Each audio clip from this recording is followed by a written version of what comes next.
Un'associazione di volontari al servizio del cittadino. Così nasce la Onlus San Pio X Pescarotto, realtà padovana nata nel 1999 per colmare una mancanza in una zona sensibile della città. Mi sono accorto che sul territorio non c'era un punto di incontro per discutere problemi o d'altro, e quindi abbiamo cercato di creare questa diciamo, struttura. 3 le attività di base: iniziative culturali, servizi di trasporto e un punto infermieristico in cui offrire a tutti gratuitamente le prestazioni di base. Si fanno pressioni, stick della glicemia, iniezioni intramuscolo, anche prenotazione degli esami per le persone che hanno difficoltà a recarsi al CUP. A tenere in vita il centro sono contributi comunali e donazioni. Si poggia su una parte di contributo da parte del comune, gli interventi sociali o il quartiere, si poggia sul tesseramento degli associati e sulle donazioni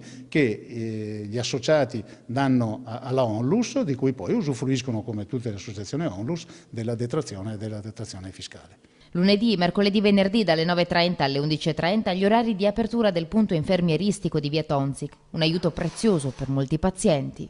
Il servizio è ottimo, è sempre disponibile, ci sono persone molto disponibili e lo consiglio vivamente, insomma, se qualcuno ha bisogno.